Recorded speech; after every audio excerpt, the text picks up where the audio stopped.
Napa know-how. Right now, you can get a $20 prepaid Visa gift card by mail with the purchase of a Napa Legend Premium battery.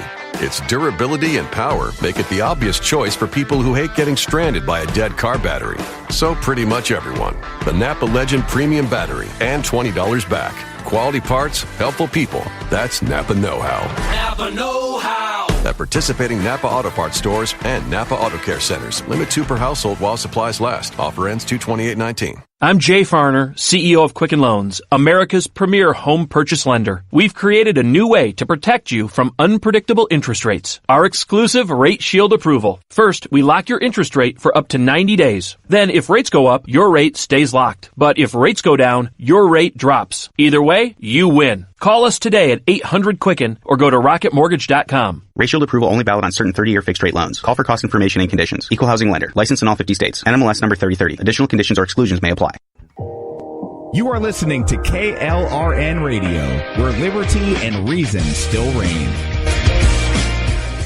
Most writers and radio show hosts know that to connect with your fans, you need to do more than just write books or record the latest podcasts. There are many different elements that go into forming an online platform, but there are also many hidden traps. To make matters worse, solid advice on how to survive the muddy waters is scarce. In the book Hidden Traps, I talk about some of the important issues of working with an online platform, highlighting traps that could put your physical or internet security at risk or be harmful to your reputation. Are your social media posts just links with a few disjointed words, making you look like someone who can't complete a sentence?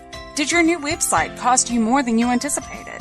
Are you leaking your personal contact details across the web without even knowing it? Then you need Hidden Traps.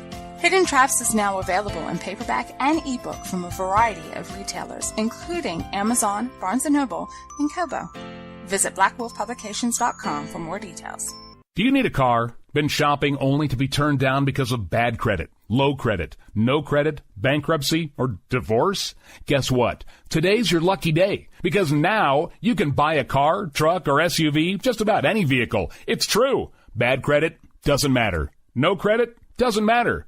Bankruptcy or divorce, it just doesn't matter. As a matter of fact, your job is your ticket to your new vehicle. We're Auto Credit Express, and we've helped thousands of people just like you. Antonio H. told us, great company, got me connected, and the day I went in, I drove off in the car I wanted. 100% worth your time. Need a car? Get started now and drive off as early as today. Just text FINANCE, FINANCE, to 357-911 right now to get started. That's FINANCE, FINANCE, to 357-911. Auto financing the easy way. Text FINANCE to 357-911. KLRN Radio has advertising rates available. We have rates to fit almost any budget. Contact us at advertising@klrnradio.com.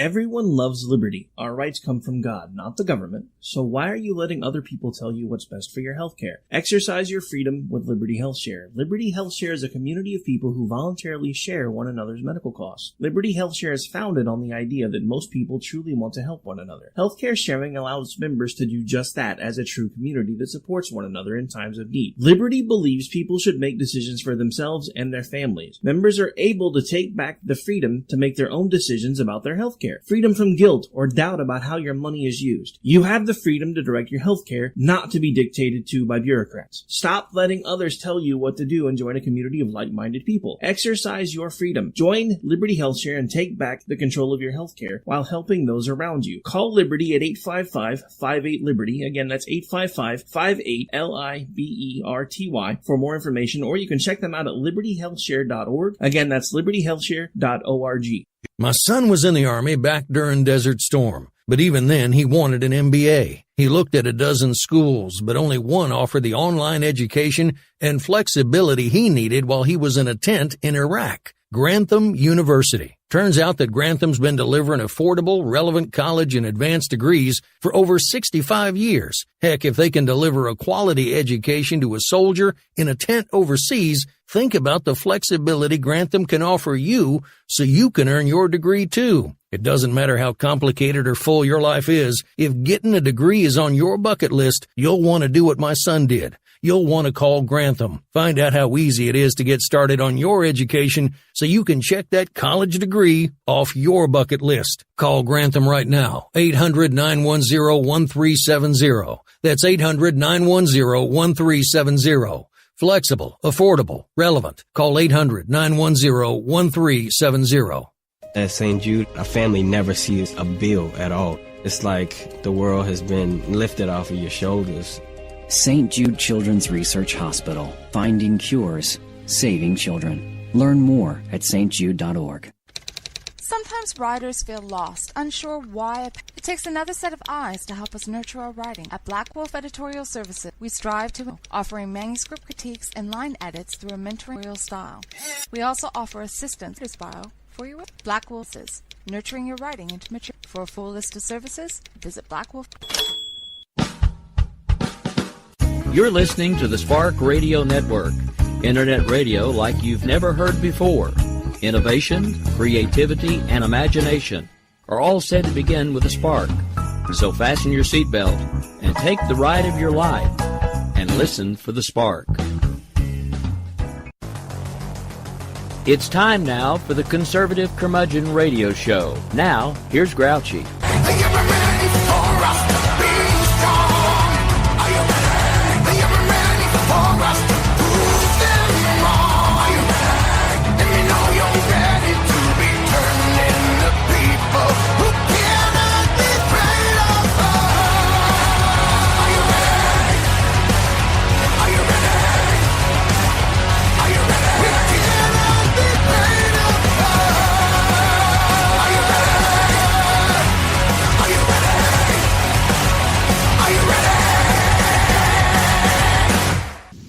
Glass smash.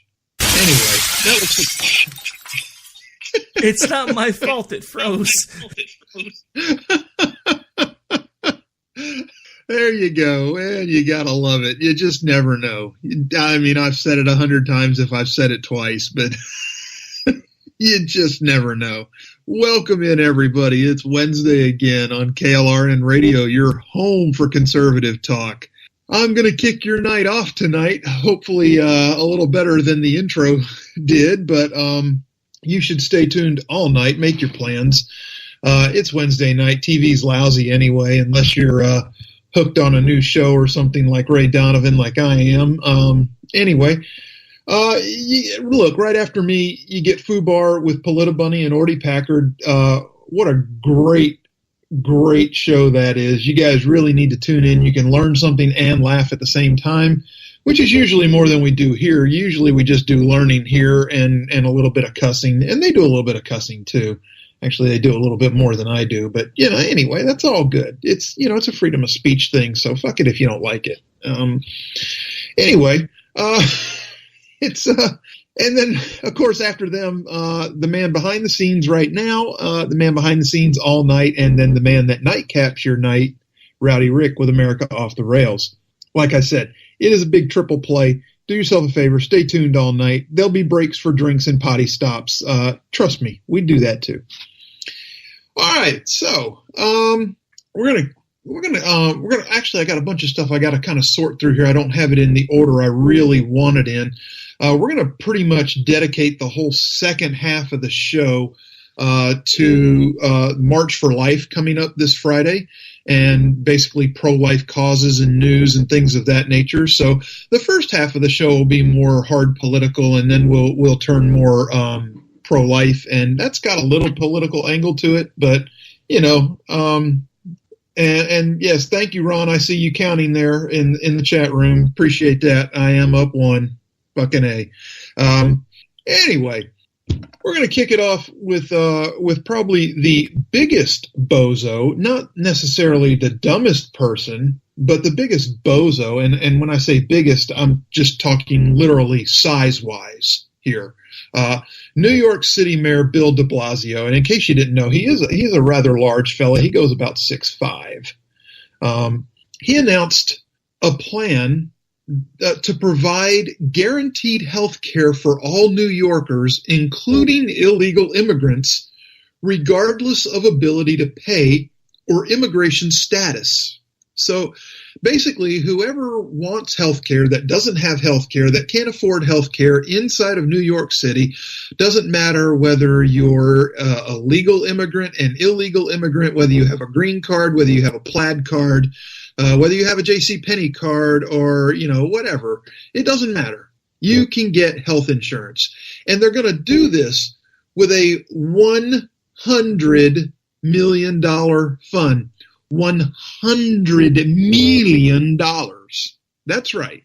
So in case you didn't get the breakdown, what they're estimating is that 600,000 New Yorkers are without insurance. And that's what they're saying they intend to serve, is all 600,000 of them with $100 million. So if you do the math, that works out to $166.66 per year per person of those 600,000 people. Now, I didn't break down the monthly, but let's just say 12 times 12 is 144. So you got about another $22 divided by 12 months. So just another $1.80 per month on top of, so $13.80 a month roughly, give or take a few cents one way or the other. That's what these people would be paying for this healthcare plan. $13.80 a month per person. What do you think you can get for that? I mean, look, I get that it's a $100 million pot and they're going to throw it in somebody's direction. But if 600,000 people come out of the woodwork and overwhelm this healthcare system, how much do you really think they're going to get in the way of healthcare when that $100 million runs out? I got news for you. $100 million a year for dealing with 600,000 people in the healthcare world is short-term money. I have a friend that spent 2 nights in the hospital recently. 2 nights, okay, with medication, doctor bills, contrast, PET scan, whatever they had to do, $18,000 for 2 days. $18,000 for 2 days. That is unreal. Absolutely unreal. And you're talking about 600,000 people that don't have means with which to pay for insurance. So that means that the other, I don't even know what the population of New York City is. Bear with me a second while we look that up, huh? Give me just a second. And I want all the boroughs. I just want the city itself. Okay, 8.5 million people. So roughly 8 million people are going to pay $100 million for 600,000 people to not pay anything to have health insurance. Now, again, what kind of health insurance? Who knows what it's going to pan out to be like. Again, $13.80 a month is the rough breakout. The hard breakout is $166.66 per year per person. De Blasio said that they're using the word guarantee because they can make it happen. Yeah, because they can make it happen. That's their first, that's how they're going to back guarantee, because we can. This is what New Yorkers pay the exorbitant tax rates for. Sales tax, property tax, you name it tax, beverage tax. Yeah, they don't call it a soft drink tax. They call it a beverage tax, even though it's a sugary drink tax. You name it. All these taxes that you get gummed up with in New York City, that's where this money's coming from. And, I mean, can Lincoln Hospital really take care of all 600,000 of these patients over the course of a year?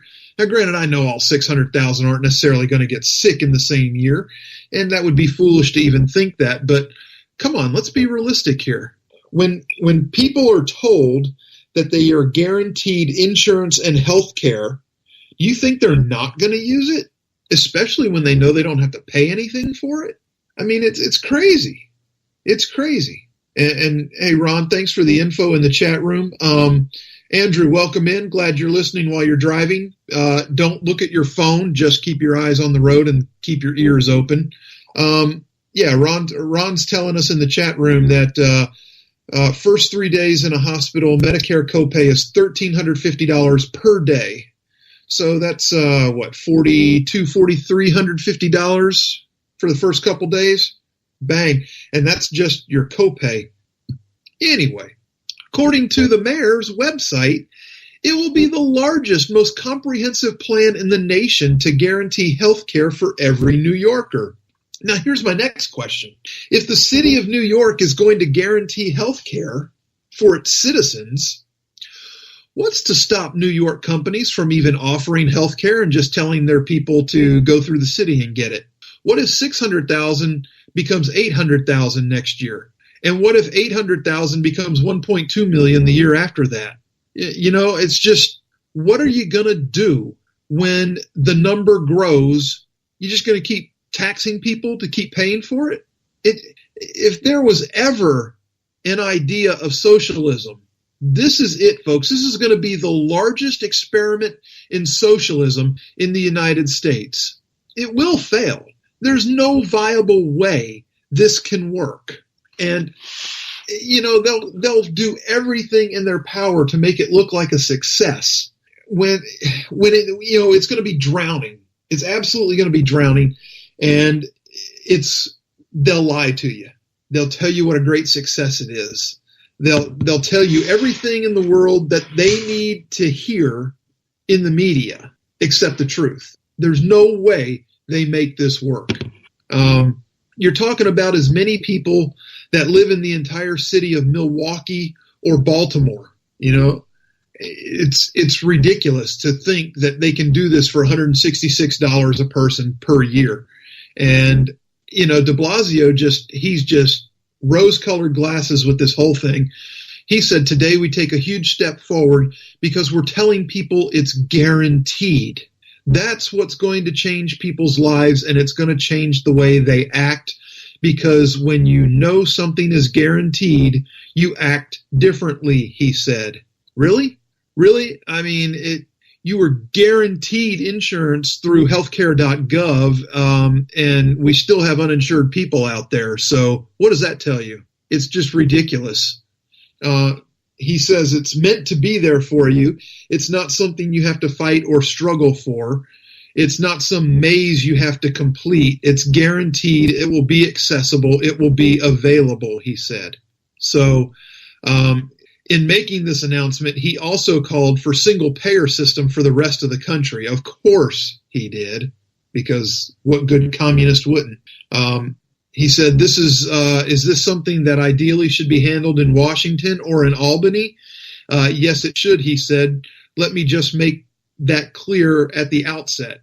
The ultimate solution is single-payer health insurance for this whole country, or Medicare for all. That's the ideal. That's what we need. And I strongly support a single-payer bill that's going to be considered in Albany this spring. Because if Washington won't act, then our state government should act, he said. You know what? I actually hate this for the people outside of the city of New York. Because what the city voters, the incredibly overwhelming liberal city voters will do to the rest of the state of New York is a crime against humanity. Freaking horrific what they're planning to do. And since we're going to segue to the next story, New York is New York, and what's in New York that's also a disgrace? The United Nations. And for the past 13 years, a comprehensive annual report has given the country of Yemen the lowest ranking in the world for gender equality. I didn't know they were measuring gender equality for the last 13 years. And this week, the country of Yemen was handed the vice presidency of the executive board of the United Nations Gender Equality and Women's Empowerment Agency. Let that sink in. The country ranked dead last in the world for gender equality for the last 13 years was given the number 2 seat on the Gender Equality and Women's Empowerment Agency of the United Nations. You can't make this stuff up. The decision drew strong criticism from a leading non-governmental monitor of the world body. UN Watch Executive Director Hillel Naur called it an insult to women's rights activists worldwide who struggle against the persecution exemplified by Yemen's misogynistic laws and practices. Now, for the last 2 years, Yemen, who has been war-torn, I mean, let's just say it, they're a war-torn country right now, has served on the UN Women Executive Board, which comprises 41 members serving 3-year terms. This year, it will also hold one of the 4 vice presidencies for the Asia-Pacific group. Each year's president comes from one of the UN's 5 regional groups, and the 4 vice presidents from the remaining 4. The decision was taken at a meeting in New York on Tuesday when Yemen got the post by acclamation. That is, it was elected without a recorded vote since no country raised objections and called for one. I just want to know who else is part of this group. That's what I want to know. As far as Yemen goes, they say they were glad to be selected as vice president of the UN Women Executive Board for Asia Pacific Group. The board's president and 4 vice presidents will work with the UN Women's Secretariat to prepare for and organize formal board meetings and inform and consult with their respective regional group. They meet once a month throughout the year and daily during executive board sessions. In response to queries about Yemen's election, UN Women's Secretariat spokesperson Oisika Chakrabarti said UN Women is not involved in the election of the Executive Board's Bureau and its member states-driven process. So basically it was a cop-out of saying, this is bullshit. So on the same day as Yemen got the post, UN Women's Asia Pacific Regional Office retweeted a tweet that linked to the latest World Economic Forum annual Global Gender Gap Report. Each year's report measures gaps between women and men in the area of political empowerment, economic participation and opportunity, educational attainment, health and survival. The report incorporates an index ranking countries. So the report covering 2018, which was released last month, has Yemen in last place of the 149 countries evaluated. Now, WEF has produced the report every year since 2005, with the inaugural one covering just 58 countries that did not include Yemen at the time, and Egypt was on the bottom of that list. In every year since then, when 115 countries were assessed, up until 2017 when 144 countries were evaluated, Yemen has come in dead last every year. The UN Women's Executive Board in 2019 includes a number of other countries that score poorly in the most recent Global Gender Gap Report, among them Saudi Arabia, Nigeria, Burkina Faso, Angola, and United Arab Emirates. And the highest ranked country of all of those was UAE at 121st. Congratulations, ladies. You've got some great representatives at the United Nations looking out for you. Last year's executive board members included Pakistan, second to last place this year, Iran, just stop it, and Bahrain. As in previous years, Islamic nations dominate the bottom end of the rankings in the 2018 WEF report, accounting for 26 of the 30 lowest ranking countries. Naur of UN Watch said UN Secretary General Antonio Guterres and UN Human Rights Chief Michelle Bachelet should speak out against this absurd and morally repugnant decision, which sends absolutely the wrong message from the very organization that is supposed to be protecting women from discrimination. How could the UN choose Yemen, a country that tolerates female genital mutilation, denies women hospital treatment without the permission of a male relative, and counts a woman's testimony as worth half that of a man in court? So we remind the UN that women in Yemen cannot marry without permission from their male guardians. They face deeply entrenched discrimination in both law and practice, and in all aspects of their lives, including employment, education, and housing. According to UNICEF data, 1 in 10 Yemeni girls marries by the age of 15, and there are reports of girls married off as young as 8. In August of 2018, UNFPA report on Yemen found that 48% of women are illiterate and 3 million Yemeni women and girls are at risk of gender-based violence. According to the most recent State Department country reports on human rights, female genital mutilation is legal, and a 2013 Health Ministry survey found that 19% of all Yemeni women between the ages of 15 and 49 had undergone some form of female genital mutilation. Scary. Scary, scary stuff. All right, that ties that one up. That went a little longer than I thought it would. I know I said I'd do the whole second half on pro-life and March for Life, and we're still going to do that, but I've got one other story I wanted to bring to you before we get to that. We're going to call this the bottom of the hour, and we're going to take a break here in just a second. Go refill your drinks, make your potty stop, and do what you got to do, because when we hit the music, you'll have about 3 minutes. Right, Rick? 3 minutes? Sound about right? Si, senor. Si, senor. 3 minutes. So Rick's going to punch the button in about 10 seconds, and we're going to do this thing, okay? So I'll see you in 3, 2.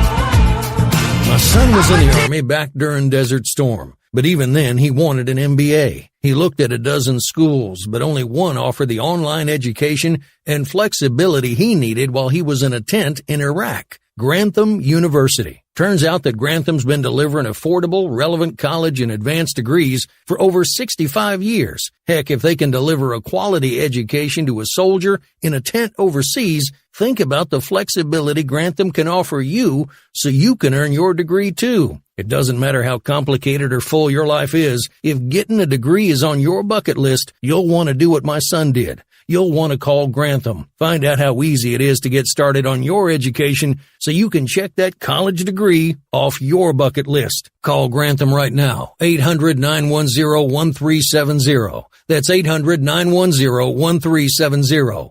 Flexible, affordable, relevant. Call 800-910-1370.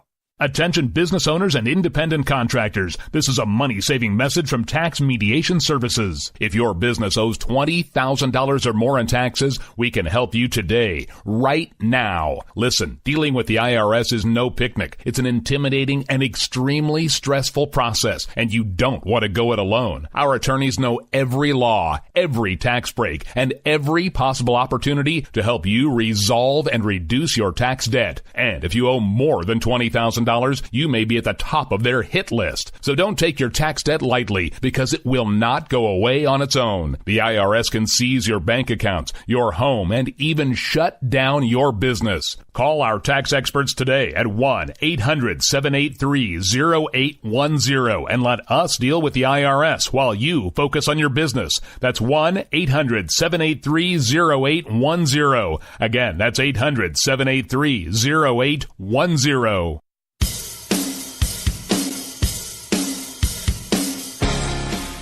Whether we realize it or not, everyone has been impacted by addiction. We all have family members, we all have friends that have faced this demon. But there's hope. There's hope in recovery. There's hope when we work together to rise above the plight of addiction. I'd like you to join Mac Mullings every Saturday from 2 to 4 p.m. on Rise Above Radio on KOKC 1520 AM, where they talk about the hope that is available to all of us.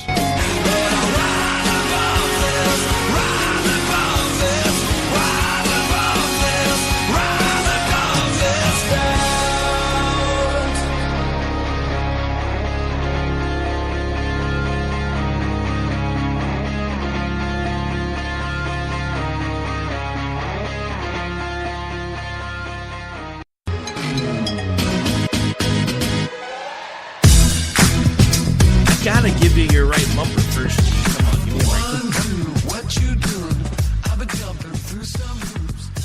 think this was your first day doing radio or something. You asked for the bumpers. You should know what they sound like. Anyway, yeah, I should. I really should.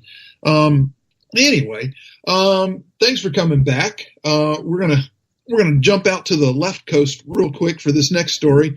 Before we do that, though, quick programming reminder that FUBAR is coming up next with Paletta Bunny and Orty Packard, and they will be followed by America Off the Rails with Rowdy Rick.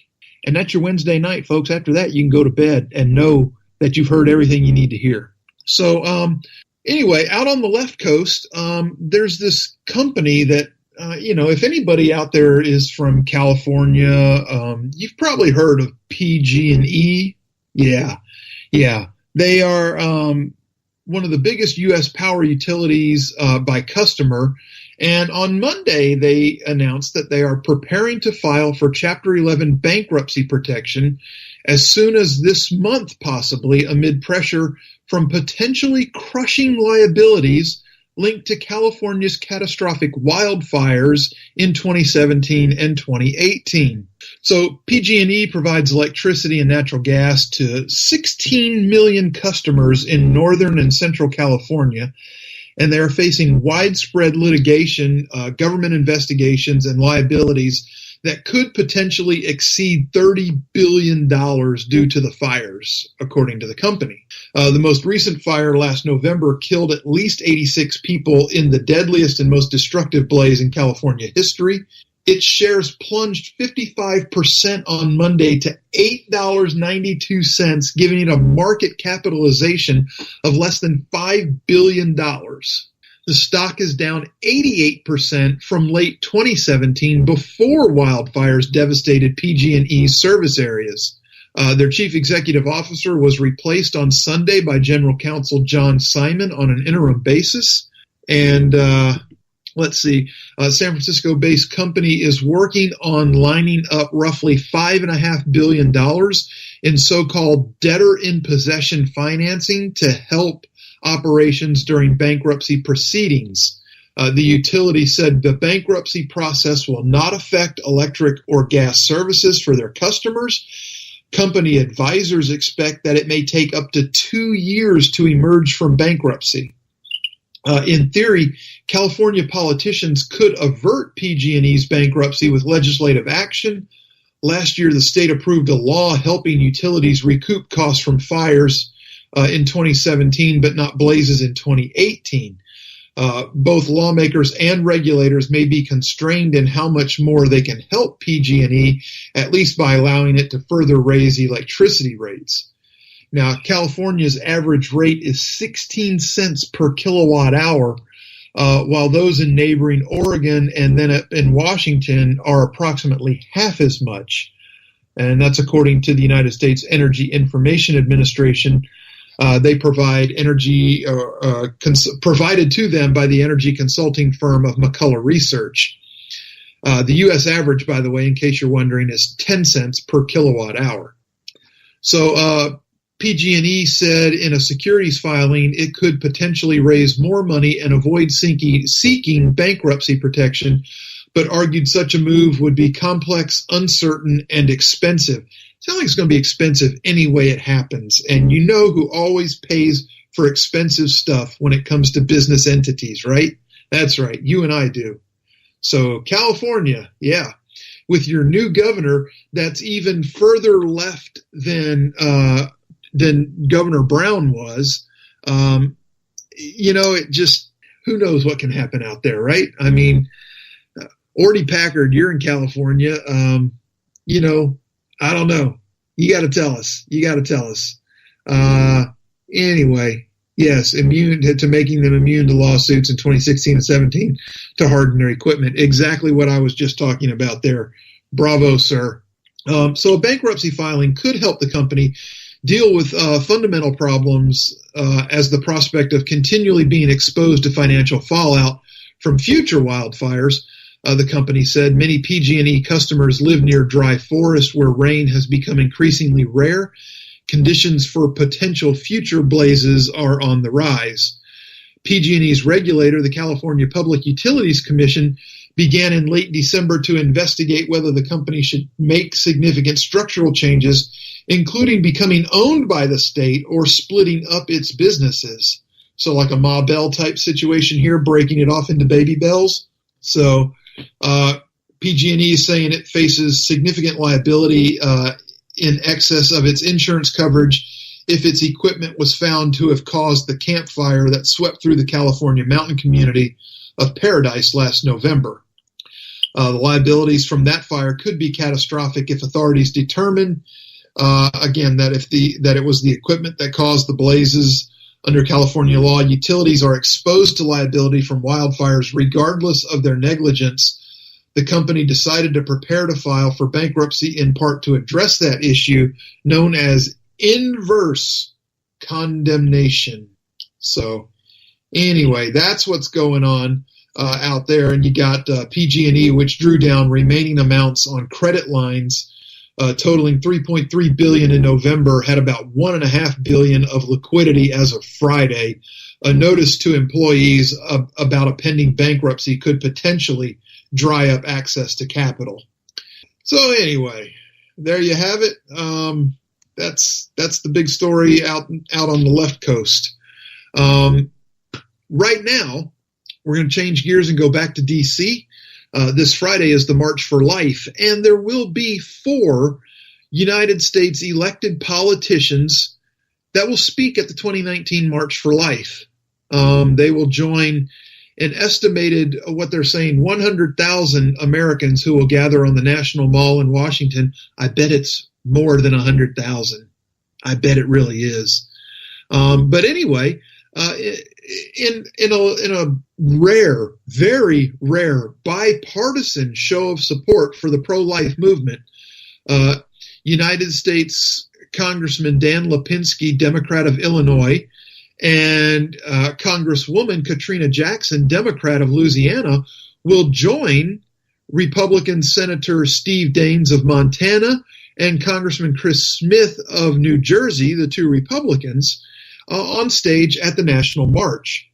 Pro-life politicians are rare in the Democratic Party, which generally maintains that a woman's right to have a safe and legal abortion is non-negotiable and ostracizes those who disagree.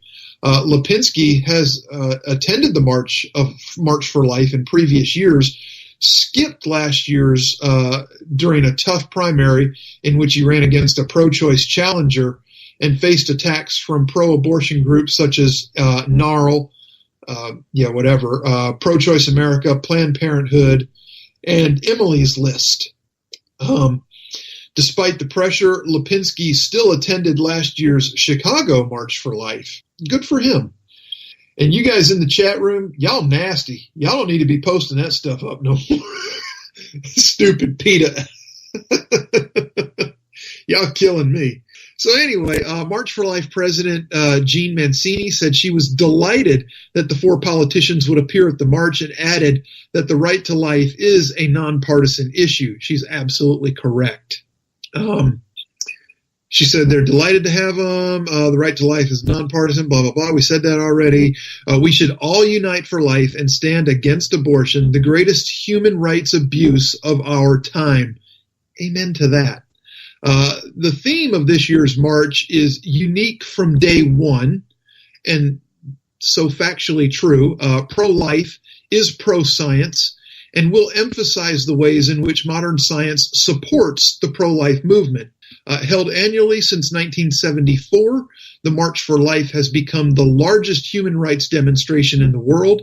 It takes place in mid-January around the anniversary of Roe v. Wade, the 1973 Supreme Court decision that legalized abortion in all 50 states. Since Roe v. Wade, an estimated 60 million babies have been killed by legal abortion in the United States. And quite frankly, we can't get those 60 million back. All we can do is fight to stop any further. And it's sad, and we need to make that fight. Life's worth fighting for. So in that same mind frame, just changing gears or sides of the coin, if you will, on Tuesday, January 8th, Planned Parenthood President Leana Wen admitted openly admitted that abortion access is her organization's quote-unquote core mission. So after being lied to for years, they're finally just being blatant about it. Now's the time for politicians to act, but I guess that we can't now because we don't have the House. We'll never get it past the House. Sad. Sad that lawmakers didn't have the spine to do the right thing and defund them when we had the opportunity. But when said, first, our core mission is providing, protecting, and expanding access to abortion and reproductive health care. There's nothing, health care and abortion are two words that don't mix. She said they will never back down from that fight. It's a fundamental human right, and women's lives are at stake. These people are sick. They're really sick. Wen's tweet came in response to an article published by BuzzFeed on Monday, which seemed to imply Planned Parenthood was shifting its focus away from abortion. The headline read, Planned Parenthood's new president wants to focus on non-abortion health care. In the subheadline, the reporter Emma O'Connor wrote, the organization is still committed to providing abortions and reproductive care, but when the first female physician to run Planned Parenthood is embarking on a cross-country listening tour to learn how best to add or expand non-abortion services. You know, the things that we've been lied to about that they provide so much of over the years.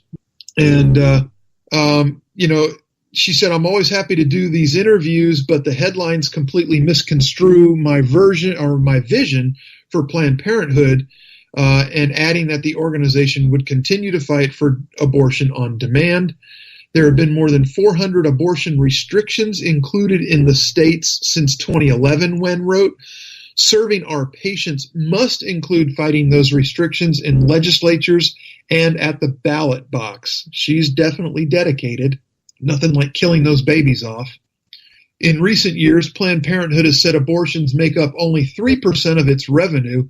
Under Wen's leadership, the organization has tried to paint itself as a harmless healthcare provider by emphasizing its non-abortion services that are almost non-existent, such as birth control and testing for STDs, and adopting the slogan, "This is healthcare." Oh yeah, anything, you know, you repeat it enough, the stupid people will believe it's true. The issue is that Planned Parenthood continues to be the nation's largest abortion provider. In 2016, it performed 321,384 abortions in the United States. In her thread on Twitter, Wen asserted that while she does plan to continue expanding the non-abortion services, abortion is still a top priority. For many, she says, for many of our patients, we are their primary source of health care. This is garbage. We already know that fully functioning, non-abortion providing women's health care clinics outnumber Planned Parenthood clinics 20 to 1. 20 to 1. So don't tell me that there's not a clinic nearby that doesn't provide abortion.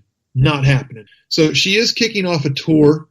She intends to go to 20 of their affiliate offices in 5 months, where she plans to highlight the ways Planned Parenthood is already doing this in communities across the country and look for ways to expand it even further. She's excited, she said, and it in no way means we are backing down from fighting for abortion access, blah, blah, blah, blah, blah, blah, blah. Kill the babies, kill the babies, kill the babies, kill the babies. That's all they care about. All they care about. So anyway, look, March for Life is the big highlight this week. Friday, they're going to be stunned on Friday. I promise you there's going to be more than 100,000 people there. I guarantee it. There's just no way that it can possibly not be more than 100,000 people there. And I am perusing my notes here. I thought I had some more stuff to add for this. So bear with me just a second. Are you kidding me? I know there was another story. That's because I didn't put it in the notes because I found it so late. So anyway, in this, amongst all this going on, Senator Joni Ernst is introducing a new bill with the intent of defunding Planned Parenthood. She and 31 of her Senate colleagues introduced a bill to prevent any taxpayer dollars from going to the nation's single largest abortion company, Planned Parenthood. Life News broke this story as far as I know. They have already profiled two pieces of the legislation also, one in the Senate and one in the House, that would defund Planned Parenthood of the taxpayer dollars that it receives under Medicaid. Also, Congresswoman Virginia Foxx of North Carolina has filed legislation that would revoke Planned Parenthood's taxpayer funding via the Title X Family Planning Program. The Ernst bill is the companion measure to that.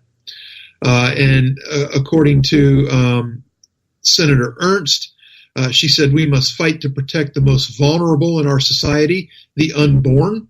Iowans and all Americans should not be forced to fund the nation's largest abortion provider with their hard-earned tax dollars. This legislation will put an end to this practice and redirect those funds to eligible women's health care providers." Amen. Where's that been? To protect funding for Women's Health Care Act prohibits taxpayer dollars from going to Planned Parenthood. Instead, the bill redirects those funds to legitimate women's health care providers while ensuring there is no reduction in federal funding for women's health services. Specifically, what Senator Ernst is targeting is these additional women's clinics out there that outnumber Planned Parenthood 20-1, but just don't do abortion. So, you say, well, if you split that money up amongst that many clinics, how's anybody going to get anything? Well, here's the issue is that Planned Parenthood gets so much of the chunk of money designated for women's health care that those other clinics get next to nothing because they don't provide abortion.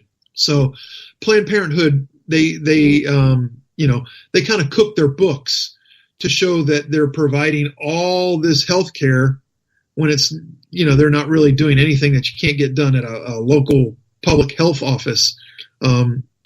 Free birth control at the county health office and free condoms, and you can get checked for an STD, and it's everything free, but they're billing it back to the taxpayers. That's what they're doing. And they push women into having abortions. They are big on killing the babies. What can I tell you? That's the truth of the matter. And, there are still people in Washington that believe in life. Tom Cotton jumped in on this. Americans should be able to fund women's health services without their money being used to pay for abortions. This bill will protect the unborn while preserving funding for women's health services. Great. Deb Fisher, Nebraska, Senator. Here we go. Senator Cindy Hyde-Smith from Mississippi jumped on board with this. Tim Scott, South Carolina. It goes on and on and on. 31 senators on board with this and co-sponsoring. So, it's one of those things. You either believe in life or you don't. And it's amazing that the ones that are so willing to fight for abortion seem to be the people that have already been given their chance at life, and they're just wanting to take it from somebody else. Funny how that works. Anyway, we got that going on, and since we still have a little time, we got just a little time. Let me scoot back down my notes here because this was a good story, and I hate that we don't have the time to give it the full dose it needs, but we need to hit this. So also, while he's hitting the crescendo, New York City Mayor Bill de Blasio is rolling out another new plan that would potentially allow the city of New York's government to seize buildings of landlords who force out tenants, and a plan his opponents say amounts to straight communism. De Blasio, in his State of the City address, announced he wants to take action against landlords who try to force tenants out by making the property unlivable, which there are already laws against, and pulled out an executive order to create a mayor's office to protect tenants. He said that in the event the government intervenes, the buildings would be then controlled by a community nonprofit. When a landlord tries to push out a tenant by making their home unlivable, a team of inspectors and law enforcement agents will be on the ground to stop it in time. If fines and penalties don't cut it, we will seize their buildings and we will put them in the hands of a community nonprofit that will treat tenants with the respect they deserve.